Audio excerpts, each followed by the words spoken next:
100,000 subscriber Q&A. I just want to say I'm so grateful again and thankful. I love YouTube. I'm really obsessed with YouTube. People don't really understand. I love making videos. I love making art. I feel so lucky that I'm able to combine those two and share it with the world, and people are so nice and supportive, and so it's just super awesome. It's not going to stop either. I got big plans for the next few years for this channel and trying to move towards bigger scaled things. It's really exciting. Let's dive into the questions. If you haven't seen the last Q&A at 50,000 subscribers, I think that was really well received and I answered a whole bunch. So if I didn't answer some question or bigger themed inquiry that you had, I might have answered it in that video. So you can check that out if you want. I'm gonna go to the video right now. I posted it a week ago we got 279 comments and a lot of upvoted comments, which is great because I could hit all of them pretty easily. Let's go to the very first one. Glow Hazel, once you started focusing on becoming a full-time artist, what kind of non-artwork did you do to make ends meet? So pretty much, I worked at a restaurant for about almost 2 years when I was living at home while I built this place, and that was like a full-time job. And then once I kind of left that job and I was in school for a little, I had this. I did random jobs, freelance, little videography jobs, graphic design stuff. I interior decorative house paint. I did that. So just a bunch of random little things. And then even when I was making a little YouTube money, I would do freelance stuff, and I still do freelance stuff. Lila Vanessa, do taxes get complicated when you start selling your art? This is funny because only recently, again, I've transitioned to kind of doing full time, and I've made more money in the last 6 months through all this than I have in the past, 5 years. And a lot of times you sell paintings and it's kind of just for cash, backdoor stuff like through Venmo or just cash, and that's not really taxed. But YouTube revenue, all the sponsorship videos, and if people buy work and send you a check and there's an invoice, that's all taxed. I'm still learning it. Here's a cool one. Dorian with a bunch of rapid fire. Do you think you'd be able to make it in life? Your interpretation of make it. What age did you start taking art serious? What do you think about college? Where did you grow up? How was your high school experience? Ever recognized in person? How tall are you? Did any favorite albums or songs do you think life was smooth for you? Advice for people who don't know what they truly want to do in their lives. Would you hire an intern? Wow, big question. A lot of big themes here. I'm going to kind of do this rapid fire like a lot of these questions because I'm trying to get through a lot. Do you think you would be able to make it in life? I don't really know what that means. I mean, I'm kind of living my dream and I feel so grateful, and it's taken a lot of time and work.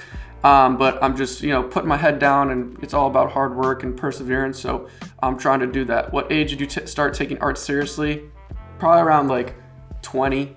I'm 24 now, I'm 25. I did art like kind of my whole life, but I started taking it pretty seriously at 20. What do you think about college? I went to 3 different universities, left them all, never graduated. I think college is great if you want to do it, and if you have something you want to study and you're serious about it. It was kind of a waste for me. I wasn't using the resources that higher education provided, and it was kind of wasteful. I grew up in Connecticut. How was your high school experience? Pretty different from a lot of people because I went to a private boarding school in Massachusetts where you live at school. It's like very Zoe 101 just in Massachusetts, very preppy. I actually had a wonderful time. I have nothing but good things to say about my boarding school experience, actually. Ever recognized in person? Yep, under 10 times, but I was in Miami. I got recognized at some art stores. I was actually in Peru at a hostel. Some kid watched the videos, so not a lot, but a few. How tall am I? Pretty much 6 foot on the dot. And would I hire an intern? My goals for the next year kind of continue what I'm doing right here, but eventually I need to hire employees. I need help, and if I want to push things bigger scale, which is the plan, then I definitely need to hire people, not hire an intern right now. Wow, that was a big question. Femdove, what's your star sign? I was born March 21st, so that makes me an Aries, right? Here's a good art question. Doxy Nachi. I've seen artists like James Gurney do a panel of preliminary thumbnails in gouache to sort out value, color, and composition before they jump into oil painting.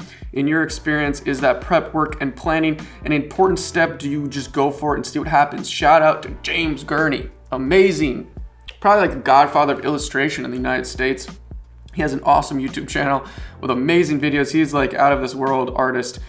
But what you said is completely awesome. And yes, as I've kind of gone through my artistic endeavors, I see myself doing more and more preparation work before each project. And I'm kind of like that in my mind. I'm very OCD. I'm very meticulous, and I need to know everything beforehand, kind of. So I do a lot of prep work and thumbnailing, value studies, color studies, composition, mini paintings before. I love to do that. I think it's great. I used to do all of these on the wall are very improvised, right on the canvas, but how I work now is very prep oriented. Nice, a videography question. Medusa, what would you recommend for budget beginner cinematography looking to get into having fun with film? Booyah, filming is so fun. 2020 is a crazy time. There's so much technology that raises the bar on so much quality, and it makes everything cheaper, older things. So, I'm automatically going to recommend the GH4. If you're a beginner, don't spend over $1,000, but this is a camera from like 2014 or 2015 or something. It still holds up. It shoots 4K. It's got great frame rates. It's just amazing. I'd recommend GH4. A lot of people are asking about like advice on life and college and what they want to do with their lives. And like, does anyone really want to hear life advice from a 24-year-old? I don't think so, but I could just kind of explain my path and my experience, and you can watch the last question and answer video where I talk about that, how I left all colleges and I didn't know what I wanted, and then I found art and I knew that I loved it and I pursued it. That was kind of my path. But a lot of people DM me also about they're in college and they don't like their major.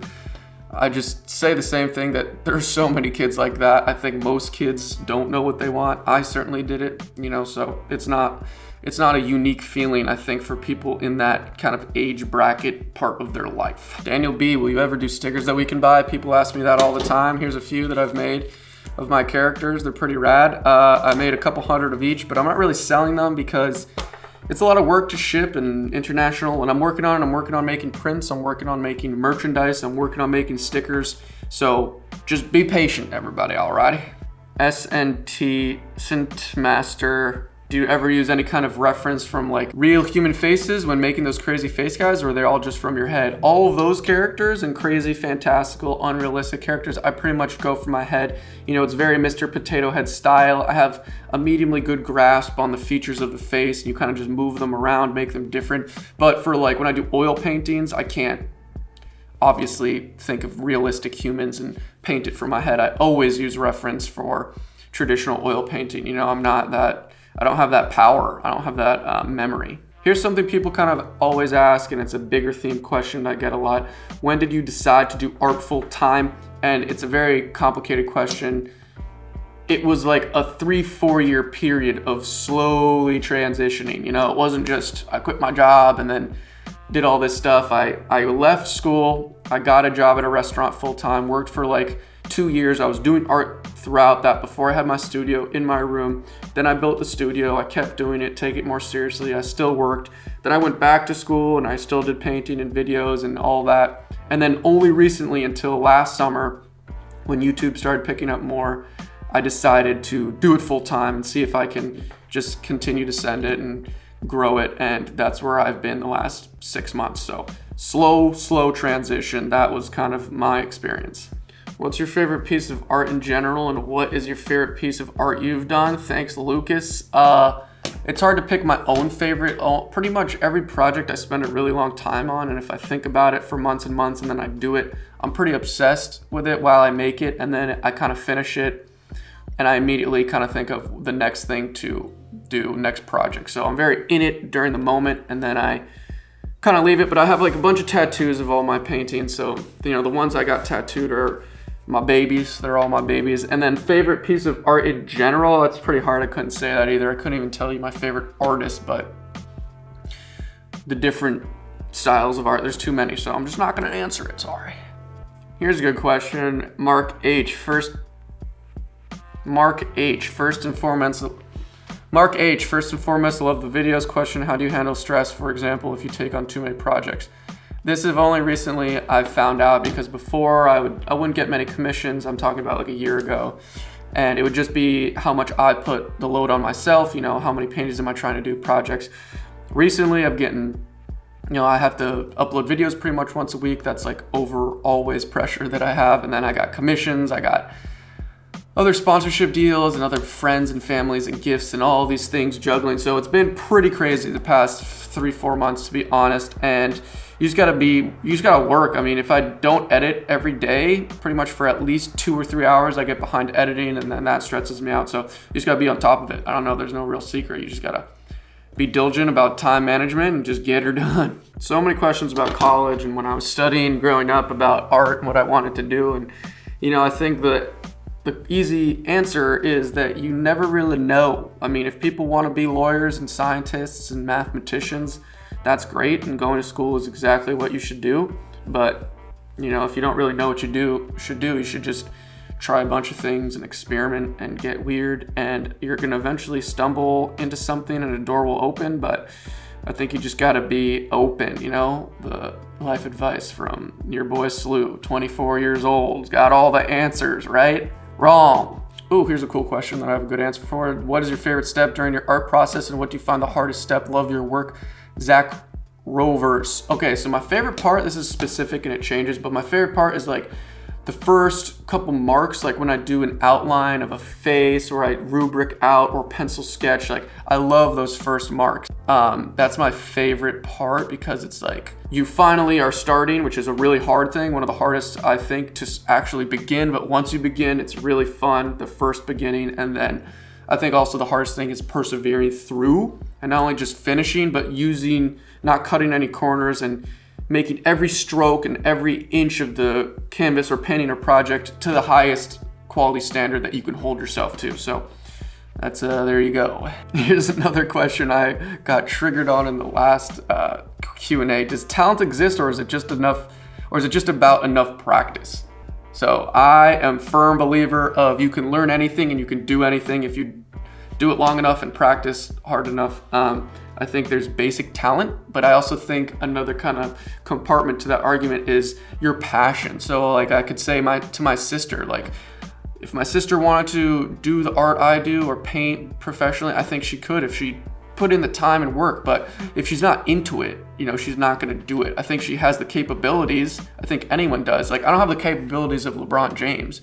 I think I could get really good at basketball if I dedicated my life to it, but I'll never be physically at his point because that's physical differences. But for painting and stuff like that, or like learning a language, you just gotta put in the work. But if you're not into it, it's not gonna be as easy. I'm obsessed with painting and making things, and I think about it all the time. So it's a lot easier for me to progress because I don't mind putting the hours in. It's something I want to do, and I do it a lot. If you get what I mean, that's what I'm gonna say. Jonah Lazaro, how do you manage with comparing your art to others? I tend to do this all the time and bring myself down. Love your work, huge inspiration. Yeah, you can't do that.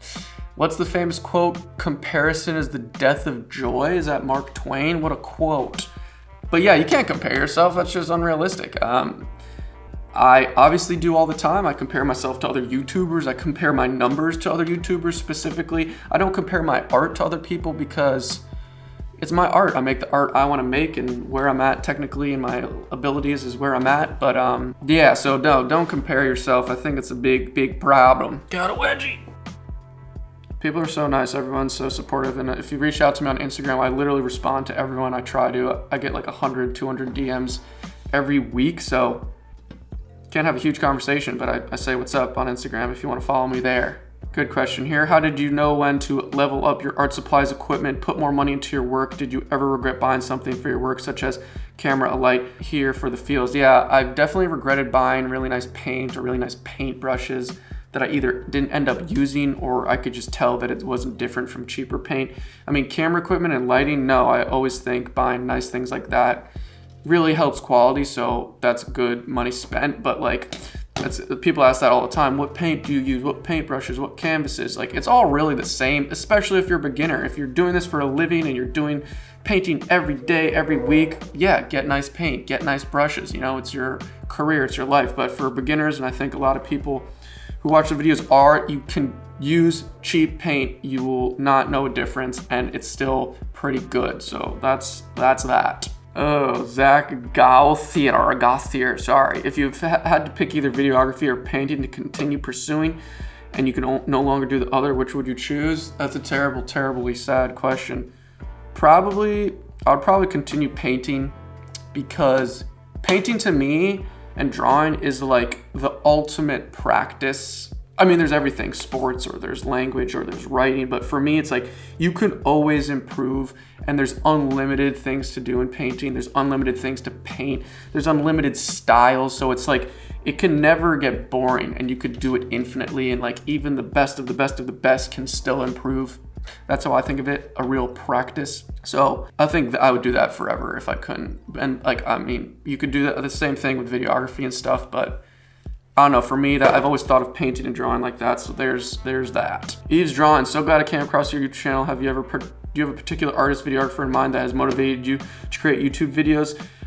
Yeah, I mean, people really don't realize, I don't think I've said it maybe, that I watch so much YouTube. I don't watch Netflix at all. I'm obsessed with movies. I'm a huge movie buff, but I don't watch TV. I watch YouTube videos, and I've been religiously subscribed to people since middle school. I watch like so much YouTube videos. It's actually a really bad habit. I can't name them all. It's literally disgusting how much YouTube I watch and the different people. I watch science videos. I watch woodworking. I watch cars, technology videos, literally everything and anything in between. But if I was to list off some favorites, Corridor Digital, Alex Steele, Frank Howarth, like MKBHD, all the big people, Philip DeFranco. I watch all the big vloggers, David Dobrik. Like I watch it all. It's disgusting, all right? But I love it, and I love YouTube, and like I said, YouTube, baby. I love YouTube. With all the art questions you get, I thought I would ask an honorary question. What do you like to do for fun, relaxation when you're not doing any art-related work? I'm always thinking about editing. I always have editing to do, always thinking about what the next project is. But I mean, I love movies. Like I said, I'm a movie buff. I go into the city on the weekends to chill with my friends, to just hang out, go to a few bars, have some fun, pretty normal stuff. I love to read. I love to play golf in the summer. I love to read science fiction, fantasy books. I try to do that before I go to bed instead of watching a billion hours of YouTube. Oh, right beneath it, what's your favorite book? Do you listen to any podcasts regularly? That's another thing I should have just said. I have been reading specifically Brandon Sanderson, who is a really famous fantasy author, probably one of the biggest now. I'm just obsessed with his books. I'm reading Warbreaker right now, almost finished. If anyone reads Brandon Sanderson, can you comment something so I can talk to you about it? Because none of my friends read fantasy, and it's like kind of a nerdy thing, and I'm a huge nerd. I literally love fantasy. So just someone talk to me about it. I need it. And I listen to a whole bunch of podcasts. I paint all the time, and listening to music is not always super fun, especially if you're listening to 5-6 albums a day. I religiously watch Joe Rogan. I love all the comedians like Bobby Lee, Andrew Santino, Chris D'Elia, but I also do, Radio Lab, and I do other things. I'm not in the whole crime murder thing that I know a lot of people are obsessed with. Maybe I should try it out, but I listen to loads of podcasts. Oh, how did you come up with the name SLEW? Does it mean anything? It's a pretty easy one. My name is Sam Lewis. SLEW. That's the evolution. My friends called me Slewis in high school, and then people just started calling me SLEW. That's the name, SLEW.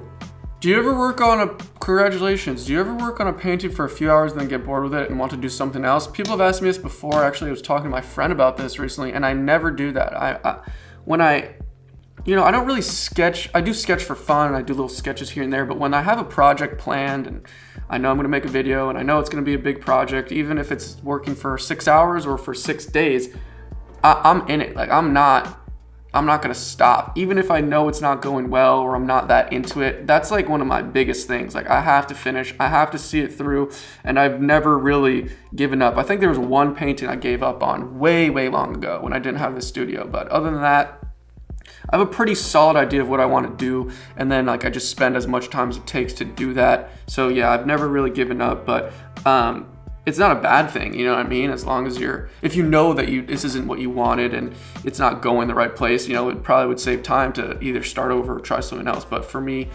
that's what's up. Here's a bunch of good questions. Alden Lamp. The question's on 100K, thanks. What are your thoughts on art school versus being self-taught? Is there something you would recommend for a person doing either? What's the worst part about having your own studio? Anything you would change or plan on changing? Is there anything you regret about more lifestyle? Would you take an intro? Okay, so first one. What are your thoughts on art school versus being self-taught? I consider myself completely self-taught, and I also consider myself my passion and obsession with painting self-taught, which is a weird thing, but that's why I hold it so dear to myself, and I take a lot of affirmation through my artistic practice, which is I found it for me, by me, and I've pursued it, for those exact reasons also. I never really learned it from school. No one told me about this, and that's why it's such a personal thing and a personal passion. But I then went to that atelier, if people are familiar with kind of my life story, that I went to Parsons, a really awesome design school in New York City for a semester, and I didn't like it because I just wanted to paint. And then I went to this really awesome atelier in New York City, which is just a painting studio. It's a traditional painting studio where all you do is paint. You paint live models. And that eight months where I was there painting pretty much all day, 5 days a week, was where I kind of skyrocketed not only my passion for traditional oil painting and kind of more academic studying of painting, but I improved so much. So I think it's what you want to do. That was kind of a rant. What's the best and worst thing about having your own studio? Anything you would change? The worst part is paying rent every month. My heater didn't work for 3 years. It was unusable in the winter a lot of the times. It's lonely. I wish I had some people here. I wouldn't hire an intern right now where I am. I want to in the future. So yes, thank you for the question. So we've been recording for 35 minutes. It's 4:45 right now. So if you've watched it here, thanks. I don't know how long this video is. Comment, we got weird at 4:45. So I know you stuck it through to the end. We'll answer a few more. A lot of people asking about dropping out of school, and you just got to be realistic about it. I had a good support system from my mom. I'm very lucky, and I had the ability to go to different schools and try things out. And then I also kind of was realistic about what I could do as a full-time artist and building this studio. So it was a pipe dream. It was all ambitious, and it was all, there was no path for me to follow, but I was pretty realistic about what I could do or what was possible. So if that gives anyone insight. Andrew Wiggins, have you ever gained any inspiration from doing psychedelics? I've done psychedelics, don't do it while I'm painting. I don't smoke weed anymore. I don't drink while painting or anything. I want to be focused and put in as much effort. So yeah, no, that's a negative for me. So many what inspires you questions also, which obviously I'm interested for other artists, but it's really hard to answer. In 1000, we had a conversation when I visited where we actually were on the very same thinking level of there's no answer. I'm not going to look at this, train and be inspired, or a specific song doesn't inspire me. Maybe a song will make me feel a certain type of way, or maybe, a sunset will make me feel, oh, it's so beautiful and gorgeous, but it won't spark an idea to paint. It's kind of reality, my experience as myself and the things I've experienced. And it's I just want to paint this Cyclops. I don't know, or I don't remember exactly what made me want to do that, or, so it's very, it's really hard to answer. And so many people are curious, and I'm sorry if that's a lame answer, but there you go. A lot of people asking about buying and supporting me with merchandise and merch and sweatshirts and prints, and I'm working on all that. So please stay tuned and just be patient. And if I do drop it, go get it. And I'm going to make sure it's really awesome, so people can really enjoy it, and it won't be just for making a profit. It will be something that I would want to wear or I would want to buy. So that's that. Developing my own style, that's the most popular question. And clear what people are concerned with developing a style, but it's kind of one of those things where if you think about developing a style, you're never gonna develop one. You know what I mean? It's kind of just you gotta be amped about painting and drawing, and you gotta have what you want to do. I love Cyclopses, I love traditional painting, and so I just did that for 3-4 years, and I just kept doing it because that's what I wanted to paint. So you got to find out what you love, what you want to paint, what you want to do, and then just naturally, if you just keep doing it for a super long time, you'll develop strategies of how to do it and why you're doing this character, or what portrait landscape, so it's you gotta evolve your own ideas, and it will come, but it takes time. That's what people don't get. It takes years, not weeks, not months, not a lot of months, years. So Take everything I say with a grain of salt. Thanks again for 100,000. Wow, so epic. Got so many projects. 2020 has already been so crazy for me, and it's just gonna keep getting crazier, and we're gonna level up, and I got so many things to share and epic projects. So stay tuned, subscribe, like the video, please, and thank you. Yeah, follow me on Instagram for behind the scenes of all the wackiness that goes on. All right, see you in the next video.